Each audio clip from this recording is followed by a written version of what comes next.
This is just a sample of the audiobook. To get the complete audiobook, access the link posted in the first comment. While the rest of the injured were being put on board the dust-offs, Bolensky's platoon was breaking down the ammo resupply, a task made faster because Beckles had the M16 rounds loaded into magazines. As the ammo was distributed, I continued alternating artillery and gunship fire into the enemy position.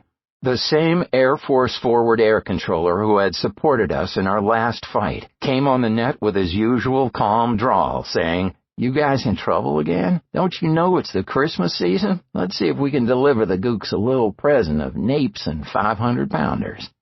An F-4 jet streaked in and the jungle exploded in orange and black flames. When the FAC completed guiding in the bomb runs, he flew away with the last transmission. Happy New Year. By the way, thanks for those helmets and the things you sent us. No one ever did that before. Keep your heads down."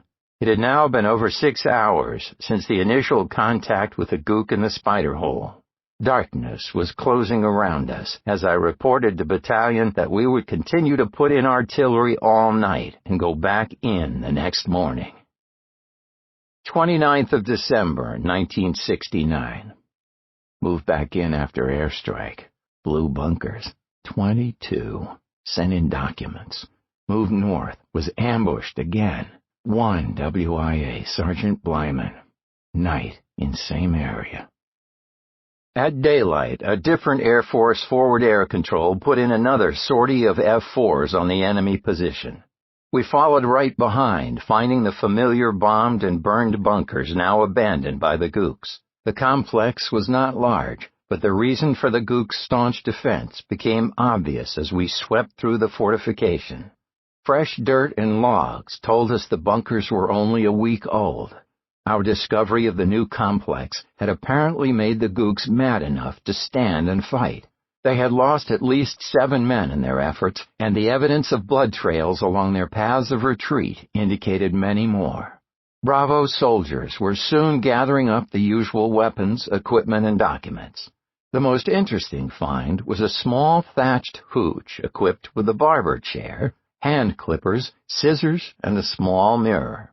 Hair littered the ground around the chair, and we were all amused to realize that the enemy soldiers also had to get military haircuts. Among the captured food supplies were items we found in every bunker complex, discoveries that never failed to bring curses from the grunts. Nearly half of the foodstuffs were in containers marked with red, white, and blue letters reading Agency for International Development, AID, and in still larger words, donated by the people of the United States of America. Their logo, Hands Across the Sea, was on sacks of rice, huge cans of cooking oil, and cans of meat. These goods from AID supposedly only reached the gooks through the black market, but they were so common among our finds that we wondered if AID worked for the dinks instead of for our country. The documents were the cause of another sore spot. Later, I received a copy of a document exploitation report prepared by the Brigade Intelligence Detachment. It listed the documents we captured as containing receipts for food, pay vouchers, anti-American political poems, battle reports, maps showing U.S. and ARVN positions, and an unfinished letter to the XO of Recon stating they were under attack by U.S. forces. The intel analyst noted the documents were in poor shape without mentioning that they had gone through 3 airstrikes. About the unit identification, the officer would only admit that it was a recon element of a main force, but he added, the only identifiable number or name on these documents is Q5, which is a designator for the 275th VC Regiment. This seems highly unlikely, however, since the 275th VC Regiment is located far out of this AO.